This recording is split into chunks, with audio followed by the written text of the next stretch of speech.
예, 오늘 박영수 특검에서 최순실 소유의 또 다른 태블릿 PC를 발견했습니다. 쓸 줄 모른다는 최 씨의 주장이 또다시 검증돼 오르게 됐는데요. 자세한 내용 여상원 변호사와 함께 짚어보겠습니다. 안녕하십니까? 네, 안녕하세요. 예, 최순실 씨의 또 다른 태블릿 PC가 나왔습니다. 네. 특검이 입수한 건데 넘긴 사람은 조카 장시호 씨예요. 동계 스포츠 영재센터를 네. 운영하면서 삼성에서 16억 받은 혐의로 네. 지금 구속돼 있는데요. 네.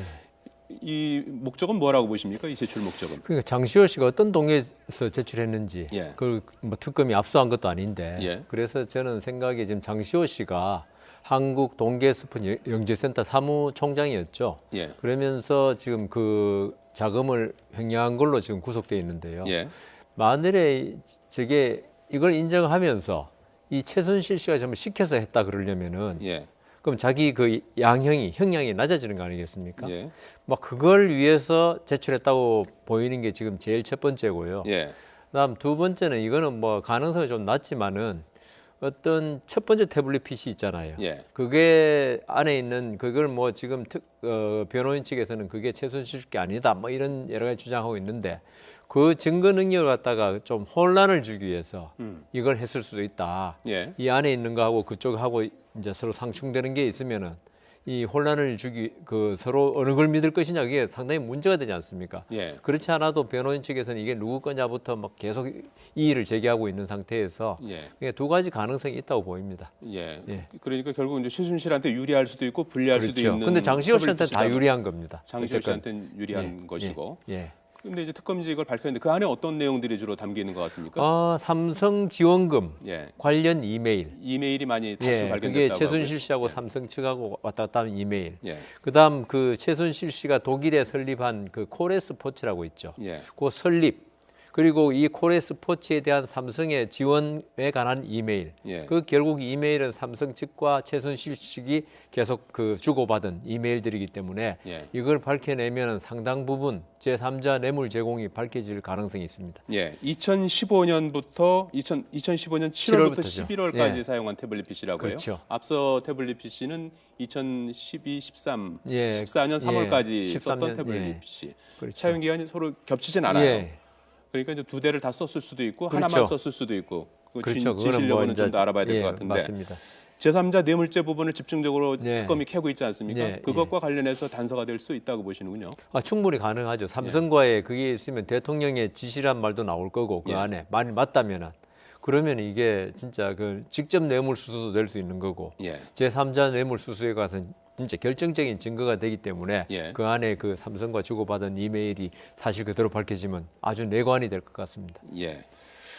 자, 오늘 헌법재판소에서 재판이 있었는데 말이죠. 이 증인 3명 모두 불출석했어요. 예, 그렇죠. 이건 뭐 어떤 지연 전술이라고 봐야 되는 저는 겁니까? 뭐 충분히 예측된 전술이라고 보입니다. 예. 뭐 청와대 측은 어쨌건 이 재판을 조금 가능한 끌어서 예. 대선이 이루어지더라도 조금 늦게 되기를 원하고 있죠. 예. 그런 상태에서 이 증인들이 이 늦게 나올수록 이게 헌법재판소로서 어쩔 수가 없어요. 예. 아무리 증인 신문하고 싶어도 안 나오면 못 하는 거거든요. 예.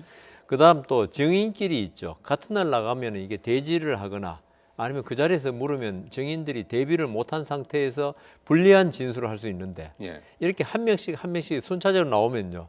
뒤에 증인은 그 증언 내용을 다 알고 거기에 맞춰서 증언할 수 있기 때문에 그래서 다음 주에 저렇게 주 3회 재판을 네. 하겠다라고 이제 강수를 뒀는데 예. 말이죠. 다음 월, 화, 목 그렇죠. 이렇게 재판을 하겠다고 했는데 저 때 나올까요? 글쎄요, 그게 쉽게 나올까요? 그래 나올 사람 같았으면 벌써 오늘 나오고 헌재가 본래 부른 대로 나오지. 예.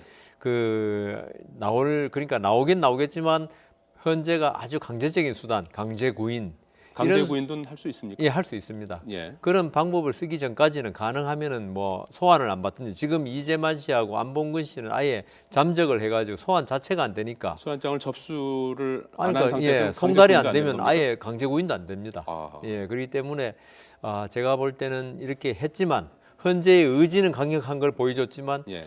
그 의지대로 과연 증인 신문이 행해질 것인가는 별개의 문제입니다.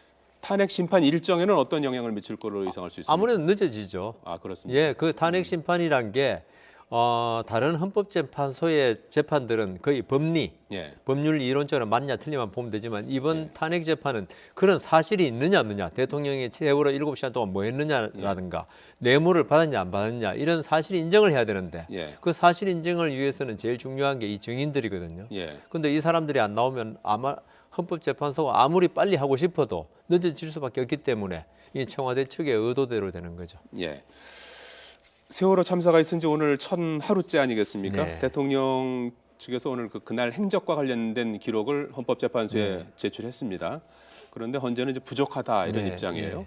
그러니까 그 이번에 나온 게 있죠. 예. 이제까지의 청와대 측 주장을 갖다 반복한 거에 불과하다는 거죠. 예. 그리고 새로운 내용이 없다. 예. 그리고 우리가 도저히 상식적으로 납득 안 되는 부분이 많다. 예.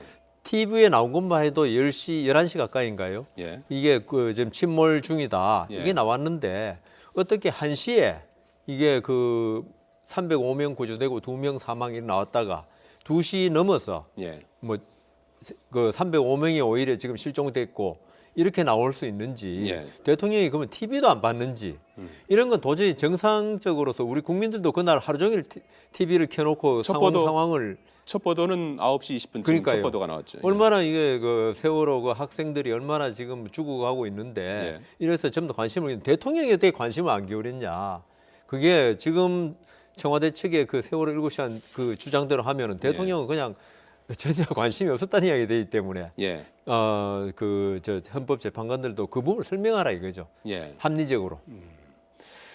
그 이중환 변호인이죠. 대통령 네. 측 변호인이 그 당일날 세월호 참사 당일날 대통령이 내린 지시가 담긴 녹음 파일이 있다 이렇게 취지로 설명했다가 또 뭐 몇 시간 지나지 않아서 다시 또 없다 이렇게 이제 번복을 하는 해프닝이 있었는데 말이죠. 예. 왜 이렇게 왔다 갔다 하는 거죠? 글쎄요. 그 녹음 파일이 제일 처음에 이렇게 생각할 수는 있죠. 예. 그게 대통령이 유리했다. 지금 그 녹음 파일을 처음에 발표할 때는 시간대별로 대통령이 지시한 내용이 다 녹음돼 있다고 그랬지 않습니까? 예.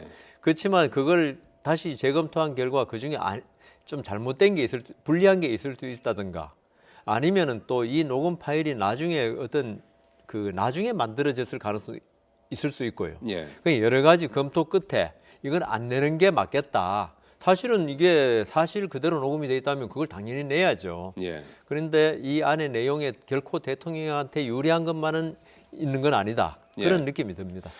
끝으로 블랙리스트와 관련해서 말이죠. 네. 뭐 여러 사람이 지금 영장이 청구되고 그랬는데 조윤선 청문회라고 부를 정도로 이제 조윤선 장관에 대한 추궁이 이어졌는데 본인이 인정을 했어요. 그 예. 존재를 인정했고 그러나 이제 작성 경위라든지 그게 이제 실행되는 과정은 전혀 모른다 이렇게 언급을 했거든요. 네.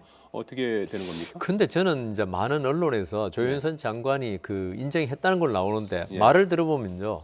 여러 가지 정황을 볼 때 존재하는 것으로 판단됩니다 그랬어요. 예. 그게 자신은 본 적이 없다는 거예요. 그냥 그런 진술도 있고 그런 지금 의원들이 추궁하고 언론 보도가 있으니까 자기도 막 있는 것으로 생각된다는 거지. 예. 그게 확정적으로 있다 없다를 말한 게 아니기 때문에 예. 물론 이제 비법률가들 입장에서 볼 때는 있는 거로 이야기한 거 아니냐. 그하고 저희들은 이제 다르게 생각하거든요. 예. 있는 것으로 생각한다는 거하고 있는 건 예. 다르거든요. 그래서 어제 뭐 이용주 의원의 승리라고 전부 다 나오는데 제 예. 생각에는 꼭 승리만 아니다. 예, 조윤선 장관도 일부 승리는 했다. 그렇게 보입니다. 특검에서 조금 더 밝혀야 될 부분이 그렇죠. 있겠군요. 예. 알겠습니다. 여상환 변호사였습니다. 잘 들었습니다. 박영수 특별검사팀이 이른바 블랙리스트 작성과 전달에 관여한 혐의 등으로 전직 청와대와 문체부 고위 공무원들에 대해 무더기로 구속영장을 청구한 바 있는데요. 네, 내일 밤 늦게 결정되는 이들의 구속 여부는 블랙리스트 수사뿐만 아니라 특검 수사 전반에도 적지 않은 영향을 미칠 것이란 관측이 나옵니다. 박현우 기자입니다. 특검팀의 블랙리스트 수사가 정점으로 치닫고 있습니다. 청와대 김상률 전 수석과 신동철 전 비서관, 문체부 김종덕 전 장관, 그리고 정관주 전 차관의 구속 여부는 김규춘 전 비서실장과 조윤선 문체부 장관으로 향하고 있는 특검의 칼끝이 뚫어야 할 최종 관문입니다. 지난달 26일 김 전 실장과 조 장관 자택 등 압수수색을 시작으로 특검팀은 검찰 단계에선 이루어지지 않았던 블랙리스트 수사에 공을 들여왔습니다. 본격 수사 보름 만에 관련자 4명에 대해 구속영장을 청구한 건 블랙리스트 수사에 대한 자신감의 표출입니다. 이들의 구속 여부는 11일 밤 늦게 결정되는데 4명 모두에 대한 구속영장이 발부된다면 호랑이 등의 날개를 달게 되는 격입니다. 특검의 수사 논리와 방향이 큰 틀에서 옳게 가고 있다는 자신감은 블랙리스트뿐만 아니라 다른 수사에도 긍정적인 영향을 미칠 것으로 보입니다. 반면 이들 모두 또는 다수의 영장이 기각되면 특검이 무리수를 뒀다는 비판이 일 가능성이 있고 지금까지 탄탄대로를 걸어왔던 특검 수사는 동력을 상당 부분 잃게 됩니다. 김 전 실장과 조 장관에 대한 수사 역시 지체되거나 아예 무산될 공산도 있습니다. 블랙리스트 4인에 대한 일괄 구속영장 청구가 특검팀의 날개가 될지 아니면 자충수가 될지 법원의 판단에 이목이 쏠리고 있습니다. 연합뉴스TV 박현우입니다. 네, 오늘 추우셨죠? 밤사이 찬바람이 강해지면서 내일 아침에는 더 추워집니다. 옷차림 따뜻하게 하셔야겠는데요. 자세한 내일 날씨 오늘과 비교해서 알아보겠습니다. 북쪽의 찬 공기가 한반도를 가득 뒤덮으면서 내일 아침에는 오늘보다 더 춥겠습니다. 오늘 아침 영하 5.5도까지 떨어진 서울 기온, 내일은 영하 8도까지 내려가 예년 수준을 밑돌겠습니다. 다른 지역도 오늘보다 2도에서 6도가 떨어집니다. 서울 기온 영하 8도를 비롯해 강릉 영하 4도, 춘천 영하 11도, 울산 영하 4도, 전주도 영하 5도까지 떨어지겠습니다. 내일 낮에도 찬바람이 불며 종일 춥겠습니다. 오늘 서울 낮 기온은 1.1도였는데요. 찬바람 때문에 체감온도는 종일 영하권을 맴돌았습니다. 내일도 서울 낮 기온이 2도에 머물며 춥겠습니다. 오늘에 이어 내일도 하늘은 맑겠습니다. 차가운 대륙 고기압의 영향을 받기 때문인데요. 다만 내일 낮 동안 충남과 전북 지방은 산발적인 눈이 조금 날리는 곳이 있겠습니다. 미세먼지 걱정 없겠습니다. 내일도 전국의 미세먼지 농도는 안심에서 보통 수준을 유지하겠습니다. 모레는 잠시 추위가 주춤하겠습니다. 하지만 주말부터는 이번 추위가 절정에 달하겠는데요. 특히 일요일 아침 서울 기온이 영하 10도까지 떨어지면서 올겨울 최고 추위가 기승을 부릴 전망입니다. 지금까지 오늘과 내일 날씨 비교였습니다.